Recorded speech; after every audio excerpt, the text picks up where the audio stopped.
Welcome to the talk show that teaches you a little something with a side of entertainment. Great guests with great stories. Welcome to The Picou Show with your host, Joshua Picou. Welcome everyone to The Picou Show. This is a show where we are talking to great people with great stories with a touch of entertainment. Today's podcast is brought to you by Scott Fence LLC, the leading fence company on the coast of Mississippi and Louisiana. Scott Fence has been putting up fences for about 50 years with wrought iron, chain link, wood, and cattle fencing. Give these guys a call today at 504-254-3444 or visit their website, scottfences.com. Great people down there. I know if I owned a house, I'd definitely give them a call. Our guest today is going to be Justin Dennis. I think our guest today has a great story. I really want you guys to listen to it. I've known him my entire life, just because he's a relative of mine. But I think Justin has a great story. To be fair, he doesn't have much credibility, meaning that he's just a normal guy. But anyway, to introduce our guest. Hey, Justin, how's it going? Hey, man, how's it going? Thanks for having me. Well, I'll tell you what. This being the first podcast, I'm popping that cherry right now. I feel pretty special. Absolutely.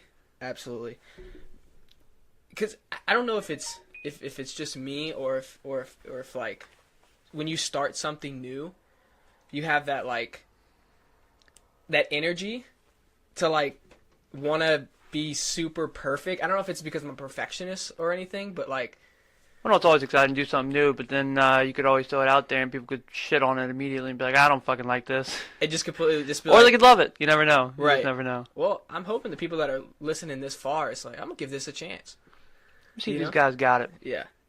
Well, honestly, the reason I brought you on is because I feel like you have a great story, and I really want you to share to the guests that will be listening to us. All three of you out there, holla.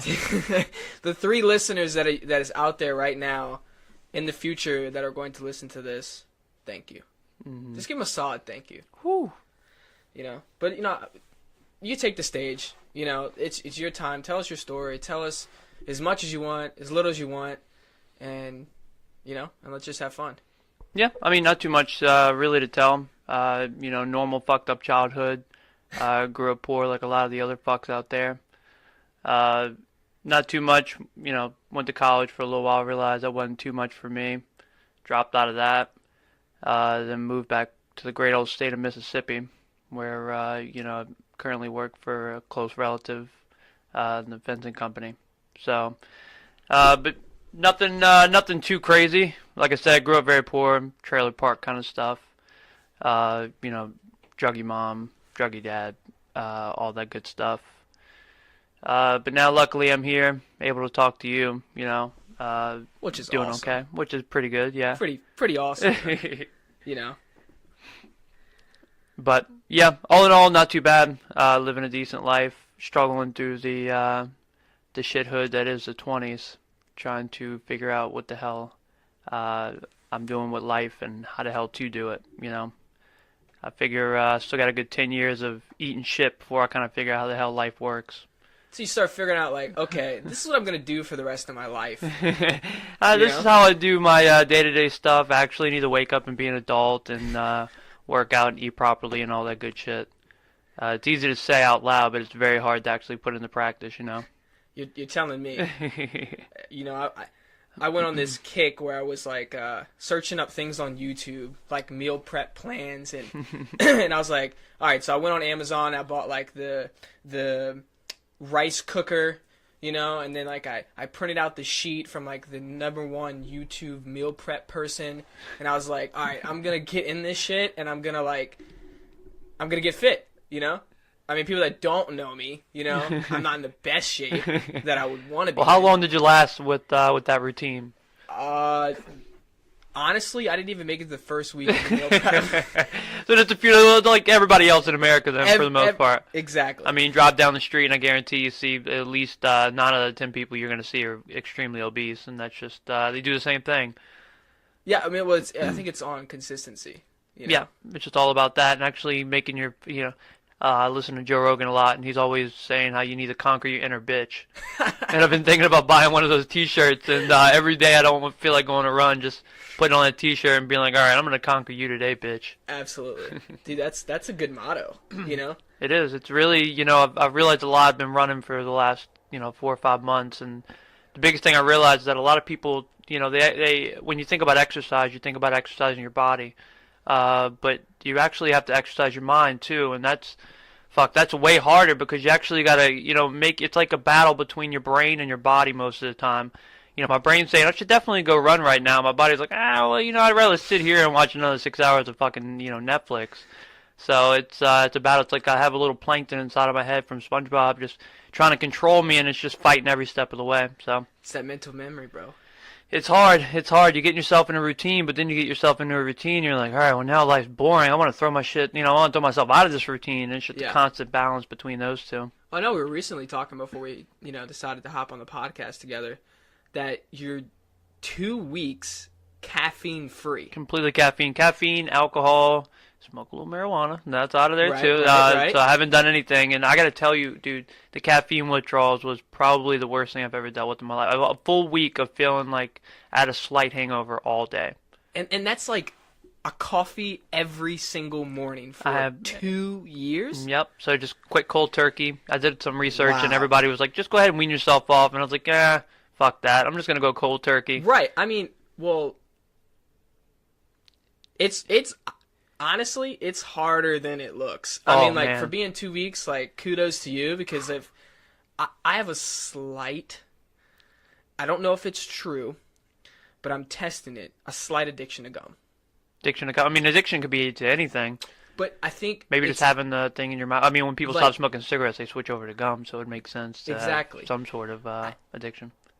I think it's so I tell my brain, I'm like, okay, if I get gum, well then I will stimulate my brain, so then that'll keep me consistently having to do something, that'll go away. So then I kind of use that, and now that that's kind of like a routine, now I don't want to stop. Now you just keep doing that. I just keep doing it. I mean, it's better than other habits. A lot cheaper than anything else you could be doing. That's really funny. I was at the store with my friends, and she was purchasing some stuff, and I was like, looking at how they have those items right there that make you buy it right at the end. Mm-hmm. I might need that. Yep. It was a piece of gum. It was a pack of gum, and it was $1.29. It's like, well, if I have an addiction, it's not that expensive. My brain will rationalize this enough to where I can spend $1.29. It's no big deal. It's not like it's gonna make me go broke. But yeah, have you ever dabbled with any intermittent fasting or anything like that? Some. I think you were actually the one to kind of introduce that to me. Mm-hmm. Well, also my other cousin as well. But intermittent fasting, I did 10:30. I didn't eat in the morning to I think 8. Once 8 o'clock hit, I didn't eat. Right. And the first few weeks that I did it, it was cool. But I still felt the hunger after 8 o'clock. That was the hardest thing, because you want to go grab a snack. You want to go grab a granola bar of some sort. Especially if you're staying up late and you're like, fuck this, I want a snack. For sure. It's supposed to be really good for even things like inflammation. I've had chronic back pain for a couple years. I hurt my back, and I started doing intermittent fasting. Completely gone. I mixed that in with eating correctly, and no pain in my back anymore. So it eliminated the pain. Inflammation, yeah. Intermittent fasting is supposed to be really good for inflammation, and I can definitely say that has been the case. Would you kind of classify that as kind of it's all in your head? No. Of thing? Definitely not, because my back pain was definitely not in my head, and it's 100% better. But you know what I'm talking about, though, right? So a lot of some things like a placebo effect. Yeah. Well, I thought that as well. So I would switch my diet up here and there, and every time, I'm telling you, it's like magic. I do some running too. Yeah. We've run a couple times. Yeah. I wish I was more consistent with it. I've been trying. Every day I lay down, I'm like, when I come home, I'm like, tomorrow I could do it. And then every day I'm like that, I'm going to do it today. That mental memory, that Joe Rogan. Yes, conquering my inner bitch. I'll buy some t-shirts. Yeah, for sure. Sells those. But I mean, tell me how, things have been in the past and how they're different now, and what are the things that you kind of like learned from maybe some past mistakes that you made to improve them on in the future, just day to